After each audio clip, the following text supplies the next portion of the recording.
Geliefdes, ons woordbediening kom uit Matteus 26 vanaf vers 36 af.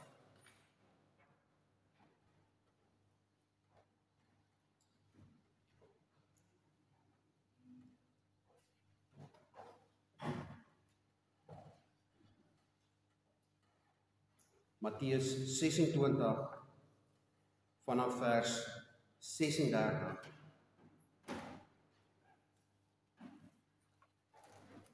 Ek lees vir ons weer uit die 2020, maar jy is welkom om uit die vertaling te lees. Toe gaan Jesus saam met hulle na 'n plek wat Getsemane genoem word. En hy sê vir die disippels, bly hier sit totdat ek klaar gaan bid het. Hy neem toe vir Petrus en die twee seuns van Zebedeus saam en hy het bedroef en beangstig geword. Toe sê hy vir hulle, my siel is diep bedroef tot die dood toe. Bly hier en waak saam met my. Hy het toe 'n entjie verder gegaan, met sy gesig teen die grond neergeval en gebid. My Vader, as dit moontlik is, laat hierdie beker by my verbygaan. Nogtans, nie soos ek wil nie, maar soos U wil. Toe kom hy by die disippels en vind hulle aan die slaap. En hy sê vir Petrus, was julle dan nie in staat om 1 uur lank saam met my te waak nie? Waak en bid, sodat julle nie in die versoeking kom nie. Die gees is wel gewillig, maar die vlees is swak. Hy het vir die tweede keer weggegaan en gebid, my Vader, as dit nie moontlik is dat hierdie beker verbygaan, sonder dat ek dit drink nie, laat U wil geskied. Toe hy terugkom, vind hy hulle weer aan die slaap, want hulle oë was swaar van die slaap. Hy het hulle toe daar agtergelaat, weer teruggegaan en vir 'n derde keer gebid en dieselfde woorde herhaal. Toe kom hy by die disippels en sê vir hulle, julle slaap en rus nog steeds? Kyk, die uur het aangebreek en die seun van die mens word in die hande van die sondaars oorgelewer. Staan op, laat ons gaan. Kyk, die een wat my verraai is naby. Jesus was nog besig om te praat toe Judas, een van die 12, skielik daar opdaag. Saam met hom was 'n groot menigte met swaarde en knippels, gestuur deur die leierpriesters en familiehoofde van die volk. Tot sover. Ek lees vir ons fokusverse voor, wat vers 39 is en vers 42. Ek lees vir ons vers 39. Hy het toe 'n entjie verder gegaan, met sy gesig teen die grond neergeval en gebid. My Vader, as dit moontlik is, laat hierdie beker my verbygaan. Nogtans, nie soos ek wil nie, maar soos U wil. En vers 42. Hy het vir die tweede keer weggegaan en gebid. My Vader, as dit nie moontlik is dat hierdie beker verbygaan sonder dat ek dit drink nie, laat U wil geskied.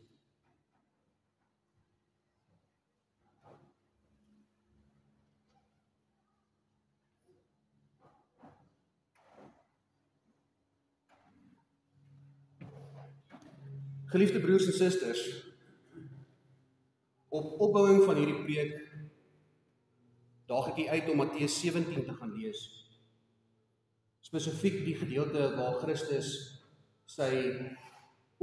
homself aan die disippels openbaar op die berg van verheerliking, waar sy goddelikheid daar deurskyn deur sy menslikheid. Want spesifiek in hierdie gedeelte hoor ons dat Christus is die seun van God. Hy self is ware God. Maar tog hoor ons nie net dit nie, geliefdes, want hy het ook ter wille van ons ware mens geword. Nou hier in Matteus 26 in die teks dit wat ons vandag gelees het, kom die egtheid van Christus se mensheid baie beter na vore, baie duidelik na vore. Nou tussen die berg van verheerliking en die tuin van Getsemane is daar egter 'n verband. Want of dit nou is of dit nou is in sy verheerliking of in sy vernederiging, Christus bly Christus. Ware God en ware mens te gelyk. In die teks oor Christus se heerlikheid hoor ons 3 dinge. Ons hoor daar was 'n lig op die berg, 'n stem wat uit die hemel uitgekom het. En ons het ook gehoor, mense hoor ook van die skaduwee van die kruis. Nou geliefdes, vandag luister ons na Christus en sy lyding. Ons hoor weer eens 3 dinge. Ons hoor van 'n donkerte in die tuin, 'n stem tot die hemel en versterking vir die kruis. Nou die gebeure hier in Matteus 26 volg alles baie vinnig op mekaar. Alles gebeur in die nag voor Christus se kruisiging. Nou vroeër die aand het Christus saam met sy disippels die Pasga gevier en daar het hy ook saam met hulle die eerste keer die nagmaal ingestel. Van daar af is hulle na die Olyfberg toe en dit is waar die gebeurtenisse waarvan ons nou hier lees plaasvind. En die gebeurtenisse waarvan ons gelees het vandag vind plaas diep in die nag, waarskynlik meer in die vroeë oggendure. In die teks lees ons weer eens van waar hierdie dinge gebeur het en wie daarbey betrokke was. Nou, dit sê vir ons baie van wat hier gebeur. Oor die waar hoor ons dat Jesus het saam met sy disippels na Getsemane toe gegaan. In Johannes se evangelie word dit nog duideliker gestel, die tuin van Getsemane. Nou, dit was 'n tuin teen die hange van die Olyfberg, waar daar eers 'n olyfpers was. En dit is wat die naam letterlik beteken, Getsemane. Dit beteken 'n tuin vol olyfbome. Nou in hierdie tuin van Getsemane staan egter in verband met 'n ander tuin waarvan ons lees in die skrif. Die tuin van Eden. En hulle is eintlik maar teenoorgesteldes van mekaar. Want in die tuin van Eden moes Adam en Eva geluister het na God se wil en wat hy wil hê hulle moet doen. Maar hulle het nie geluister nie en hulle het die mense in die sonde ingestort. Nou hier in die tuin van Getsemane is Christus juis om te vra na God se wil en om te luister na God se wil, sodat ons die mensdom uit die sondes verlos kan word. Alles wat hier gebeur, gaan oor Christus wat gestuur is om reg te maak wat by Adam en by ons as mens verkeerd is. Saam met dit hoor ons wie saam met Christus daar was. Al die disippels buite Judas was daar gewees, want Judas was al weg om vir Christus te gaan verraai. Nou Christus het die disippels iewers by die ingang van die tuin van Getsemane gelos, sodat hy kan gaan bid. Maar hy het 3 disippels saam met hom geneem. En dit is dieselfde disippels wat ons van lees in Matteus 17 op die berg van verheerliking. Dit is Petrus en die seuns van Zebedeus, naamlik Johannes en Jakobus. Alhoewel Christus nog verder van hulle af weggegaan het, was dit juis hierdie 3 manne wat naby genoeg was om die intense swaarkry van Christus te beleef, om dit te ervaar. Vir hierdie 3 manne is gegee om ooggetuies te wees. Eers van Christus se verheerliking en toe van sy vernedering. Geliefdes, as daar iemand is wat die hoogte van Christus se godheid en die diep lyding, die diep swaarkry, die diep vernedering van sy mensheid met hulle eie oë moes gesien het, was dit juis hierdie 3 manne. In Galasiërs 2 vers 9 word hulle vir ons beskryf as pilare vir die kerk. Dis asof die kerk rondom hierdie 3 manne gebou is. Nie soseer hulle as persoon nie, maar wel waarvan hulle getuig. En die getuienis is Christus se goddelikheid en sy ware menswees. Dit is tog dieselfde pilare waarop die kerk vandag staan. Die belydenis van Christus as ware God en as ware mens, wat ook as ware mens gekom het om te sterf vir ons. As ons as kerk ooit ophou om dit te bely, as ons ooit ophou om Christus se heerlikheid te bely, maar ook sy vernedering vir ons in ons plek, dan is ons nie meer 'n kerk nie. As ons ooit die godheid of die mensheid van Christus bevraagteken, dan is dit verby. Die ware kerk staan van die eeue af deur op hierdie belydenis. En Petrus en Johannes en Jakobus was besonderse ooggetuies van hierdie. Geliefdes, dit was nag daar in die tuin van Getsemane. Dit was donker. Maar daar's 'n ander donkerte wat saampak. In Christus se eie binneste is daar iets wat uiters swaar lê. Ons het gelees en hy het bedroef en beangs begin word. Dit het so swaar in sy gemoed gelê dat hy self sê, my siel is diep bedroef tot die dood toe. Met hierdie woorde sê Christus vir ons eintlik, dit sou baie makliker gewees het om te sterf as om hierdie droefheid te dra. Nou kan ons onsself afvra, ken ons so droefheid? Dat ons so hartseer en benoud is, geliefdes, dat ons eintlik maar eerder net wil sterf. Maar Christus se droefheid wat hy hier ervaar, is veel dieper en groter as ons ergste hartseer. Want waarvoor was hy bedroef, geliefdes? Dit verstaan ons eintlik nie met ons eie koppe nie, met ons mensheid verstaan ons dit nie. Christus se droefheid is nie so seer oor die feit dat hy bang is vir die werklikheid van die kruis nie, of dat hy gaan sterf nie. Want baie mense sterf, en baie mense sterf met groot rustigheid. Christus se droefheid is nie so seer oor Judas wat hom gaan verraai het nie, of dat Petrus hom wel later gaan verloon nie. Of selfs die vrees vir die Joodse raad, of vir Pontius Pilatus nie, of selfs vir die marteling wat op hom wag nie. Want geliefdes, daar is baie gelowiges wat groot marteling ondergaan met groot rustigheid. Maar daar is iets waarvoor elke liewe een van ons wat al ooit gelewe het, sou besluit. Waarvoor elke liewe een van ons sou wegvlug.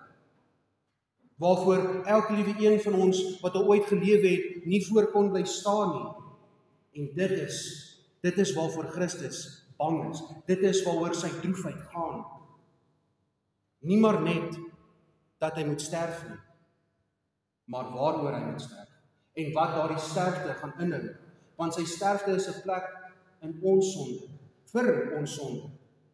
Om te betaal vir die sonde, moet hy die straf vir die sonde dra. En wat is die straf van die sonde, geliefdes? Dit is sy Vader se oordeel. En dit maak hom benoud, dat hy ook vir 'n wyle van sy Vader af verlate gaan wees. Dat hy die oordeel wat eintlik na ons moet kom, tot op die laaste druppel moet opdrink. Dit is die inhoud van daardie beker waaroor hy bid. En dit maak hom benoud, na sy mensheid maak dit hom uiters benoud. Dit was nie vir hom maklik nie. Want as ware mens beleef hy ook ware menslike emosies. Ware hartseer en ware bekommernis ervaar hy. O my siel, waarom onrustig en wat buig jy jou in my? As daar iemand is wat Psalm 42 tot in sy diepste kon sing en tot in sy diepste kan verstaan, was dit Christus, is dit Christus. Maar juist daarin is vir ons 'n geweldige troos, geliefdes, want hy doen dit in ons plek. In Hebreërs 5 vers 7 word daar gesê dat hy, dit is Christus nou, het tydens sy aardse lewe smeking en pleitbedes met harde krete en trane gebring tot voor God. En dit is wat vir hom ons hoëpriester maak, wat in ons plek kan staan. Want vir die gelowige sal daardie droefheid nooit 'n realiteit wees nie. Ons sal nooit daai donkerte ken wat Christus hier in die tuin ervaar het nie. Ons sal nooit Godverlatendheid ken nie. En omdat ons dit nooit sal ken nie, geliefdes, sodat ons ander hartseer, ons ander droefenis, ons ander swaar kry in perspektief. Want die diepste droefheid is vir ons gedra, soveel so dat Hebreërs 4 hoor ons dat Christus is 'n hoëpriester wat met ons swakhede 'n medelyde het. Hy ken ons hartseer beter as wat ons self te ken. Want hy het die heel diepste droefheid gedra, geliefdes. As enige van ons voor hierdie droefheid moet staan, as ons 'n fraksie daarvan op ons skouers moes ervaar, dan sou ons beswyk. Ons sou toegee vir die donkerte in ons. Ons sou nie Psalm 42 verder kon sing met die woorde, hoop op God, in hom weer rustig nie. Maar Christus doen dit wel. Hy beswyk nie onder hierdie donkerte wat saampak nie. Hy beswyk nie vir die donkerte wat in hom is nie. Hy gee homself nie oor aan die droefheid wat hy daar ervaar nie. Nee, geliefdes. Maar wat hoor ons doen hy daarmee? Hy bid. Ons luister verder na sy stem tot sy Vader in die hemel. Nou geliefdes, op die berg van verheerliking is daar 'n stem wat uit die hemel uit neergekom het en gesê het, dit is my geliefde seun, oor wie ek my verheug. Luister na. En nou hoor ons uit die donkerte van Getsemane 'n stem van hierdie geliefde seun tot sy Vader. 3 keer gaan bid Christus. En min of meer elke keer dieselfde gebed. Maar ons sien wel vooruitgang in die gebed.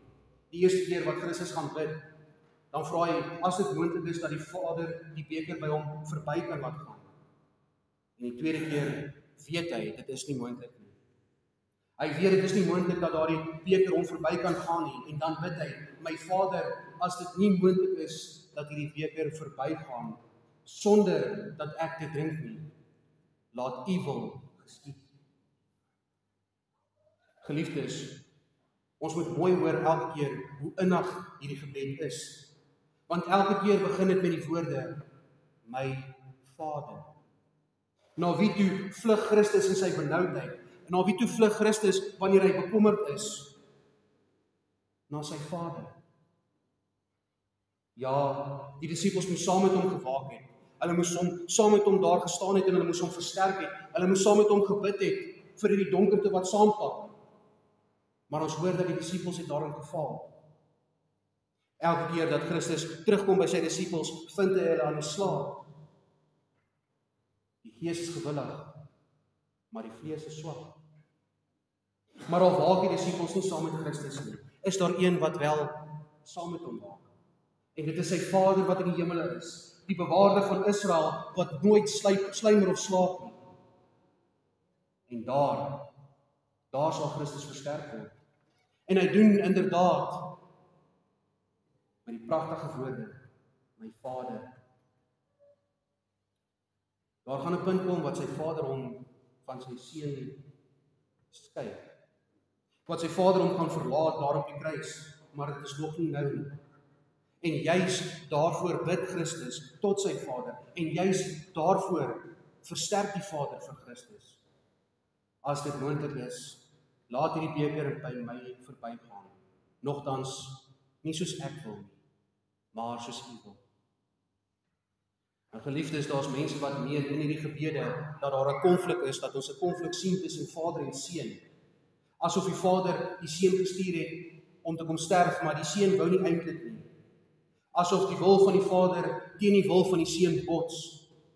Maar geliefdes, alles behalwe. Indien enigiets bevestig hierdie gebede, juis dat die Seun se wil en die Vader se wil een is.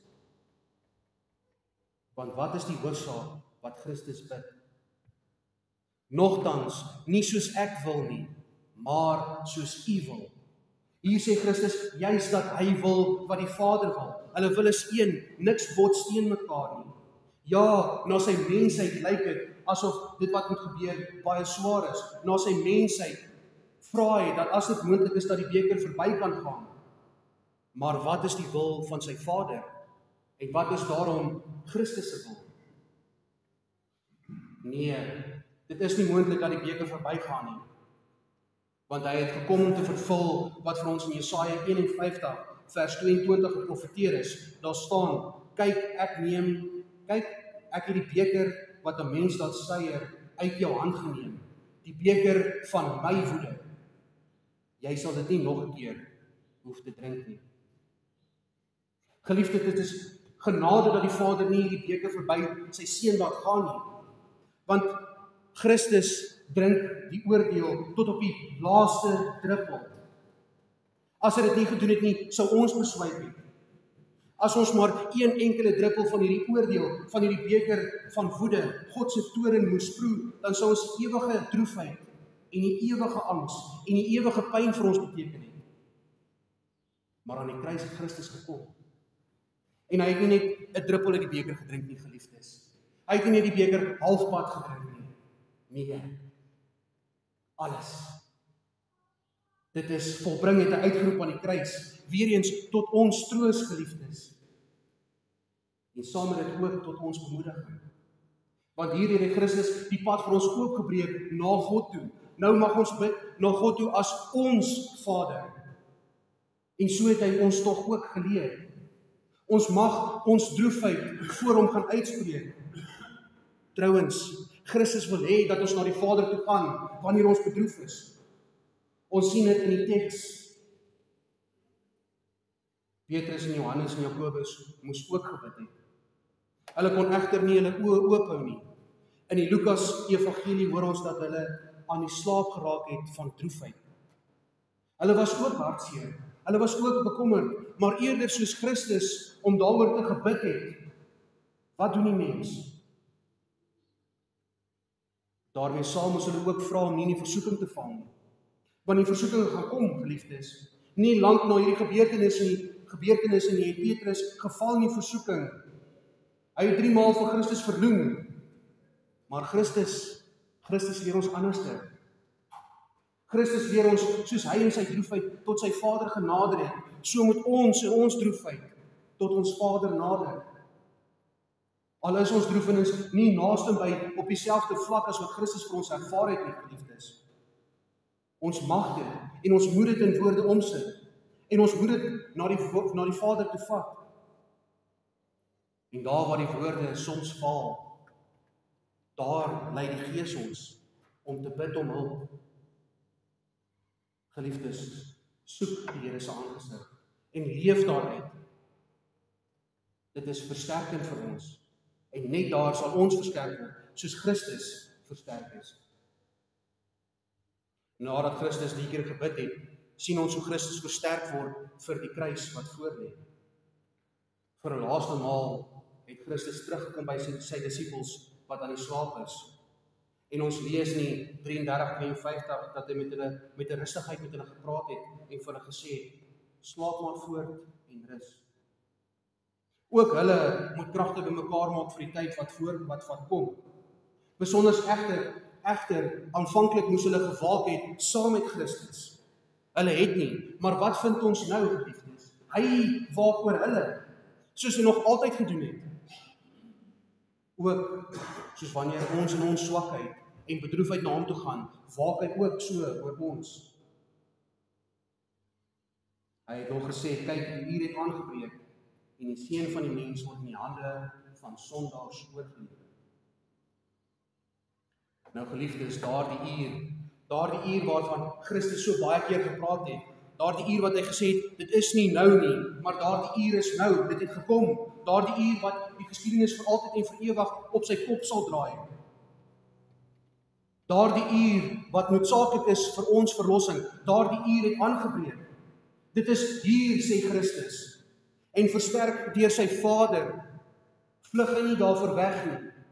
Inteendeel, sê vir sy disippels met hierdie fantastiese woorde, wonderbaarlike woorde, staan op, laat ons gaan, kyk, die een wat my verraai is naby. Nou staan op, waarvoor? Laat ons gaan, waarheen? Om weg te vlug vir die bende wat hom kom vang? Om te vlug van die kruis? Alles behalwe, geliefdes. Nee, ons sien Christus met 'n koninklike triomfantlikheid hierdie opdrag gee, staan op, laat ons gaan.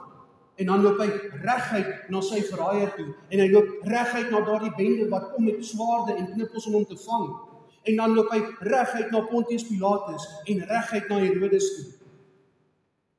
En dan loop hy reguit na die kruis toe. En hy word gemartel. En hy word verlaat en hy word verloon. Maar dit alles doen hy met die heerlikheid wat hom nooit kon beroof word nie, geliefdes. Selfs in sy diepste vernedering sien ons sy heerlikheid. Want hy is versterk deur sy Vader vir dit alles wat vir hom voorgelê het. Sy gevangenis, sy lyding, sy kruis. En niks was teen sy wil gewees nie. Nee, dit was juis sy wil gewees, want dit is die wil van sy Vader. So lief het God die wêreld gehad dat hy sy eniggebore seun gestuur het, sodat die wat in hom glo nooit verlore sal gaan,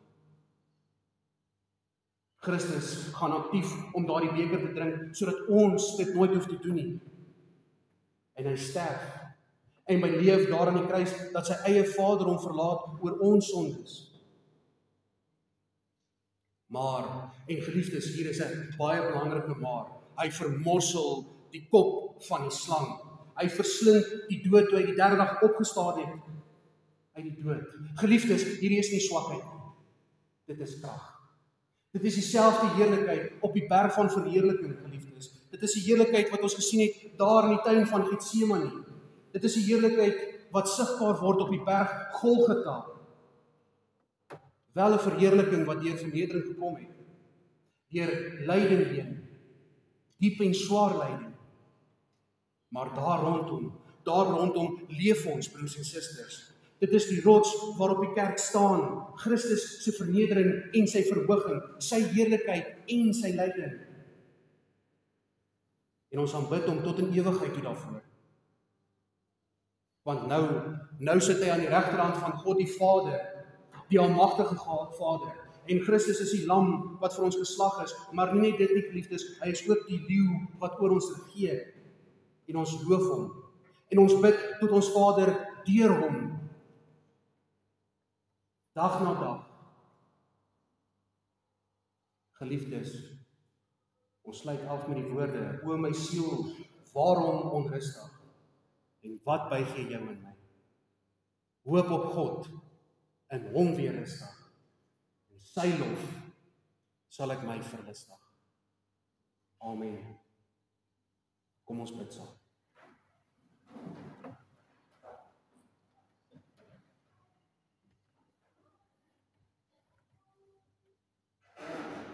Ons Vader,